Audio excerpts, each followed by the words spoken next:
अस्सलाम वालेकुम।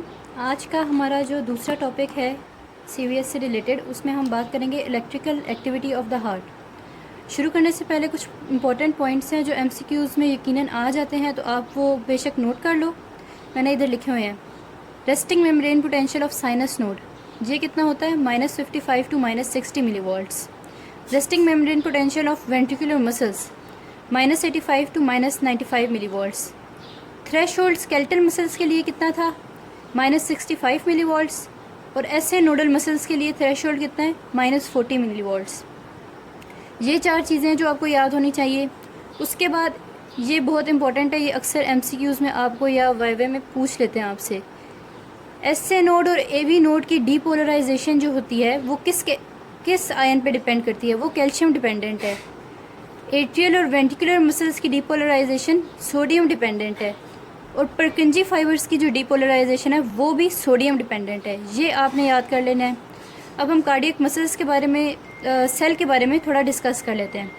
Cardiac muscle cell की आपको पहले तो स्ट्रक्चर पता होना चाहिए। दो मेन पॉइंट्स हैं जो आपके मसल सेल में आएंगे। एक, कार्डियक मसल सेल स्ट्राइएटेड होते हैं, मतलब एक्टिन और मायोसिन की वजह से जो लाइंस आती हैं सेल पे, इसको स्ट्राइएशंस कहते हैं। एक कार्डियक मसल सेल्स आपके स्ट्राइएटेड हो गए और दूसरे वो ब्रांच्ड होते हैं। ब्रांचिंग का क्या फ़ायदा है? स्केलेटल मसल कभी भी ब्रांच नहीं होते, वो एक अलग यूनिट बनाता है हर मसल, क्योंकि वो सिंसिशियम की तरह एक्ट नहीं करते। वो सारा स्केलेटल मसल एक साथ कॉन्ट्रैक्ट नहीं करता। मगर कार्डियक मसल आप जब देखोगे तो हार्ट एक इंडिपेंडेंट यूनिट है, वो खुद कॉन्ट्रैक्ट करता है सारा एक साथ। तो उसको एक साथ कॉन्ट्रैक्ट करने के लिए उसके सारे जो सेल्स हैं उसको ब्रांच्ड होना चाहिए, एक साथ जुड़ा होना चाहिए।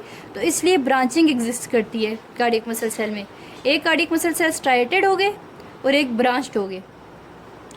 अब कार्डियक मसल सेल को सिंसिशियम की तरह एक्ट करने के लिए चाहिए कि सेल एक साथ जुड़े रहें और उनकी इलेक्ट्रिकल एक्टिविटी भी कनेक्टेड हो। उसके लिए आपके पास कार्डियक मसल सेल्स में इंटरक्लेटेड डिस्क होती हैं।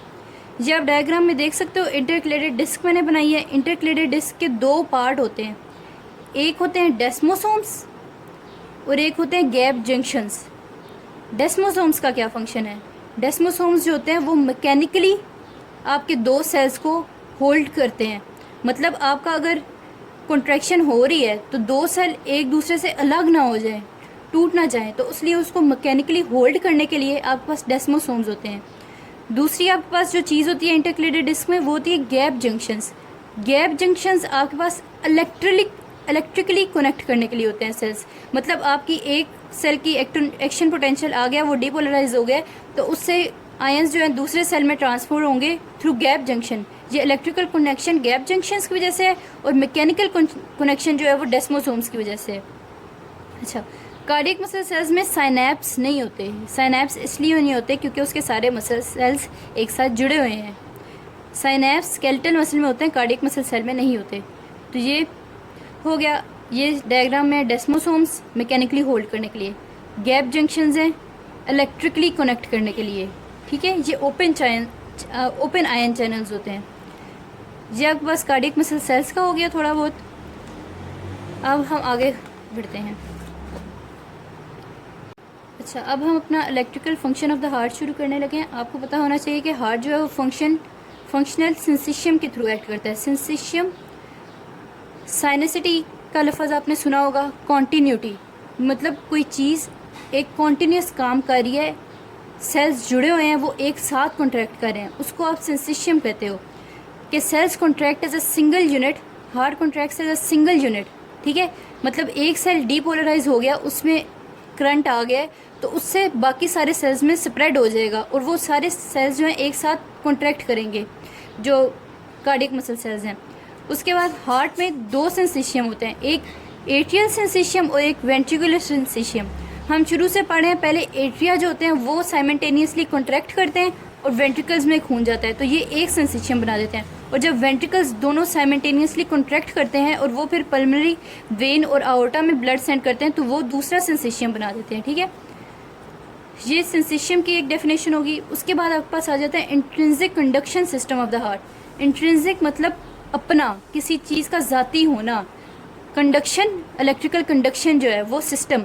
इंट्रिंसिक कंडक्शन सिस्टम, इसका मतलब है हार्ट का अपना इलेक्ट्रिकल सिस्टम है, वो सीएनएस पे डिपेंड नहीं करेगा। इसका मतलब ये है कि आप दिल को कभी जिस्म से बाहर भी निकाल दो तो हार्ट बीट करता रहता है। इसका मतलब ये हुआ कि वो ब्रेन पे डिपेंड नहीं करेगा। हाँ, पैरासिम्पथेटिक और सिम्पथेटिक नर्वस सिस्टम है, वो रेट ऑफ हार्ट को इंक्रीज़ और डिक्रीज़ कर सकते हैं, मगर आपका हार्ट जो है इंडिपेंडेंटली पंप करेगा। ये नहीं कि ब्रेन कहेगा कि हार्ट बंद हो जाए तो हार्ट बंद हो जाएगा, नहीं, ब्रेन आपके हार्ट को कंट्रोल नहीं कर सकता। वो एक इंट्रिंसिक यूनिट है, इंट्रिंसिक, अपने इंडिपेंडेंटली काम करता है। अब इलेक्ट्रिकल जो आपके इंट्रिंसिक सिस्टम है उसमें आपके पास कंपोनेंट्स कौन कौन से आ जाते हैं, ये बहुत इंपॉर्टेंट है, आपको ये रटे होने चाहिए कंपोनेंट्स। इनकी 3 मेन चीज़ें जो आपको पता होना चाहिए। एक आपके पास लोकेशन आ जाती है, एक फंक्शन आ जाता है, और एक इलेक्ट्रिकल पोटेंशियल जो है, एक्शन पोटेंशियल, उसका रेट आ जाता है। कंपोनेंट्स कंडक्शन सिस्टम के कौन से हैं? एसए नोड, ये आपके पास इधर नज़र आ रहा है राइट एट्रियम के ऊपर वाली साइड पे जो है, ये एसए नोड है। उसके बाद दूसरा है एवी नोड। एवी नोड जो है वो राइट एट्रियम के नीचे वाली साइड पे है, वेंट्रिकुलर सेप्टम जो है उसके करीब है। उसके बाद बंडल ऑफ हिस आ जाता है, जो वेंट्रिकुलर सेप्टम के अंदर प्रेजेंट होता है। यहाँ पे परकिंजी फाइबर्स जो ऊपर स्प्रेड कर रहे होते हैं, यहाँ पे परकिंजी फाइबर्स हो जाते हैं। अच्छा, पहले एसए नोड, ये 4-5 इंपॉर्टेंट बातें हैं इन सारे कंपोनेंट्स के बारे में जो आपको याद होनी चाहिए, आपकी फिंगर टिप्स पे होनी चाहिए, ठीक है। एसए नोड जो है इसकी लोकेशन किधर होगी? सबसे पहले लोकेशन आपको पता होना चाहिए कि अपर राइट एट्रियम में एसए नोड प्रेजेंट होता है, ठीक है। दूसरा, इसका फंक्शन क्या है? ये pacemaker of the heart है। इसकी जो इलेक्ट्रिकल पोटेंशियल की जो रेट होती है, फायरिंग का जो रेट होता है, ये फास्टेस्ट होता है, ये फास्टेस्ट डिस्चार्ज करता है, इसलिए इसको पेस मेकर कहते हैं, ठीक है। फंक्शन क्या है? It is the pacemaker of the heart because it has the fastest discharge rate. Third, action potential का क्या रेट है? 70 to 80 एक्शन पोटेंशियल्स जो है इसमें जनरेट होते हैं पर मिनट एट रेस्ट। इसका दूसरा मतलब ये भी हो गया कि 70 to 80 मिनट्स जो है ना, 70 to 80 टाइम्स आपका हार्ट बीट करेगा 1 मिनट के अंदर, और वो उसका क्रेडिट किसको जाता है? एसए नोड को, क्योंकि वो हार्ट का पेस मेकर है। ये इसका एक्शन पोटेंशियल हो गया 70 to 80 बीट्स पर मिनट। और अब एक्शन पोटेंशियल जो स्प्रेड होता है एसए नोड से, वो किधर किधर स्प्रेड होता है? एक आपके पास एवी नोड की तरफ जाते हैं एक्शन पोटेंशियल यहाँ से, और दूसरा आपके पास एट्रियम में स्प्रेड हो जाते हैं। एसए नोड का कभी भी इलेक्ट्रिकल डिस्चार्ज वेंट्रिकल्स में डायरेक्ट नहीं जाएगा, एट्रियम में जाएगा डायरेक्ट और एवी नोड में जाएगा डायरेक्ट। ये आपका एसए नोड हो गया। उसके बाद आपके पास एवी नोड आ जाता है। एवी नोड की लोकेशन किधर है?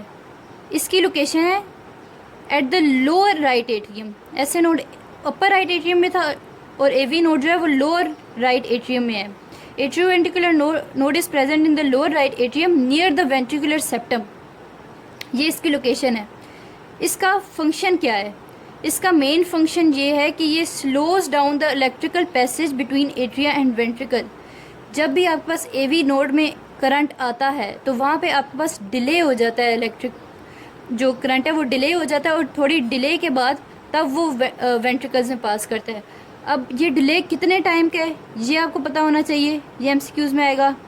100 मिली सेकेंड्स का एट्रियो वेंट्रिकुलर नोडल डिले होता है। और इसकी कॉज क्या होती है? इसकी कॉज ये होती है कि एवी नोड जो है वो फिब्रस टिश्यू का बना हुआ है। फिब्रस टिश्यू से करंट जो है स्लो पास करता है, तो इसलिए आपके पास डिले हो जाता है। इस डिले का फ़ायदा क्या है? इस डिले का फ़ायदा ये है कि एट्रिया जब कॉन्ट्रैक्ट कर रहे होंगे तो वेंट्रिकल्स तब कॉन्ट्रैक्ट नहीं करेंगे, क्योंकि उधर अभी करंट नहीं पहुंचा। जब करंट वेंट्रिकल्स में पहुंच जाएगा एवी नोड से पास करके, तब वेंट्रिकल कॉन्ट्रैक्ट करेंगे और एट्रिया जो है वो फिल हो रहे होंगे उस वक्त। अच्छा, AV node is the second fast discharge rate. Second fast discharge rate किसका है? एवी नोड का है। इसमें कितने एक्शन पोटेंशियल इसलिए जाएंगे? 40 to 60 पर मिनट एट रेस्ट। ऐसे नोड फास्टेस्ट था 70 to 80 पर मिनट एट रेस्ट, और इसका जो है 40 to 60 एक्शन पोटेंशियल्स पर मिनट एट रेस्ट, ठीक है। ये आपको याद होना चाहिए, ये एवी नोड के बारे में है। अगला आपके पास बंडल ऑफ हिस और परकिंजी फाइबर्स आ जाते हैं। अच्छा, नेक्स्ट आपके पास तीसरा जो कंपोनेंट है आपके इंट्रिंसिक सिस्टम का, वो आपके पास बंडल ऑफ हिस आ जाता है। जब आपके पास 2 वेंट्रिकल्स इधर पड़े हुए हैं इस तरह, इनके बीच में वेंट्रिकुलर सेप्टम है। ये वेंट्रिकुलर सेप्टम लोकेशन है बंडल ऑफ हिस की। Bundle of his is located with in the ventricular septum. इसकी 2 ब्रांचेज हो जाती हैं, पहले ये एक होता है, आगे जाके ये राइट और लेफ्ट बंडल ब्रांचेज में डिवाइड हो जाता है। इसका क्या फंक्शन है? इसका फंक्शन यही है कि आपको जो इलेक्ट्रिकल एक्टिविटी है उसको वो वेंट्रिकल्स में ट्रांसफ़र करता है। परकिंजी फाइबर्स आ जाते हैं। परकिंजी फाइबर्स की क्या लोकेशन है? ये स्प्रेड हो रहे होते हैं on the outer walls of the ventricle.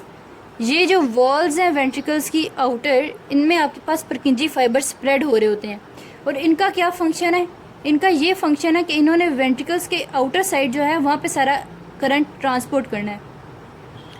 अब परकिंजी फाइबर्स जो होते हैं और बंडल ऑफ हिस्ट वो स्लोएस्ट होते हैं। उनकी जो इलेक्ट्रिकल एक्टिविटी होती है, एक्शन पोटेंशियल है, वो 20 to 40 एक्शन पोटेंशियल्स पर मिनट है। और ये लाइफ सस्टेनिंग नहीं है। लाइफ सस्टेनिंग से मतलब ये है कि अगर आपके पास एसए नोड बंदे में ख़राब हो जाता है, एसए नोड जब ख़राब होता है तो एवी नोड फंक्शन करने लग जाता है, और एवी नोड जब पेसमेकर बन जाता है तो बंदा ज़िंदा रह सकता है। एसए नोड तो नॉर्मल है, जब वो आपके पास पेसमेकर होता है बंदा ज़िंदा रहता है, एवी नोड पेसमेकर होता है बंदा ज़िंदा रहता है। मगर अगर आपके पास खुदा न खास्ता एवी नोड भी ख़राब हो जाता है तो आपके पास बंडल ऑफ हिस और परकिंजी फाइबर्स वो आपके पास लाइफ सस्टेन नहीं कर सकते, आपका बंदा ज़िंदा नहीं रह सकता। और उस वक्त जब एवी नोड भी ख़राब होता है तो आप इलेक्ट्रिकल पेसमेकर जो होते हैं इंटीग्रेटेड, वो आप अपने हार्ट में इंसर्ट करवाते हो। अच्छा, ये हो गया थोड़ा जी आपको पता होना चाहिए कि नॉन लाइफ सस्टेनिंग ये 2 हैं, बंडल ऑफ हिस और परकिंजी फाइबर्स। अब एसए नोड की जो एक्टिविटी होती है वो ओवरराइड कर लेती है सारों को। नॉर्मल बंदे में ये होता है, आपने देखा होगा कॉलेज में या स्कूल में जो सबसे लायक बच्चा है वो सारों को ओवरराइड कर रहा होता है। टीचर्स को सबसे सामने पास वही नज़र आ रहा होता है कि हाँ उसको तारे लगे हुए हैं और वो सबसे ऊपर है। इसी तरह एसए नोड जो है वो भी सबसे लायक है, उसकी स्पीड सबसे ज़्यादा है, इसलिए वो बाकियों को पीछे छोड़ देता है। तो आपके जो 70 to 80 बीट्स पर मिनट है वो इसीलिए क्योंकि एसए नोड पीछे सारों को छोड़ देता है। जब एसए नोड पेसमेकर है तो एवी नोड और बंडल ऑफ हिस परकिंजी फाइबर ये पेसमेकर के थ्रू पेसमेकर की तरह एक्ट नहीं करेंगे। ठीक है, ये लोग इलेक्ट्रिकल एक्टिविटी जिसे आप कहते हो जनरेट करना, इनिशियल इलेक्ट्रिकल एक्टिविटी आपकी जनरेट नहीं करेंगे क्योंकि वो एसए नोड जनरेट करेगा, क्योंकि वो सबसे फास्टेस्ट है। ये आपने याद कर लेना है। एसए नोड कितनी बीट्स पर मिनट्स होते हैं, कितना एक्शन पोटेंशियल है, 70 बीट्स पर मिनट्स। एवी नोड का है 40 to 60 बीट पर मिनट, और बंडल ऑफ हिस का है 20 to 40 बीट्स पर मिनट। ये हो गया हमारा आज का जो टॉपिक था। इसके बाद हम लोग सेकंड शुरू करेंगे, उसमें आपको मैं बताऊंगी सारा एसए नोड में इलेक्ट्रिकल एक्टिविटी जाती कैसे है, क्या डिपोलराइजेशन वगैरह वगैरह, ये सारा आपको बताऊंगी। ईसीजी क्या होती है, या फिर ईसीजी का अलग से कर लूँगी। चले खैर, अल्लाह हाफिज़।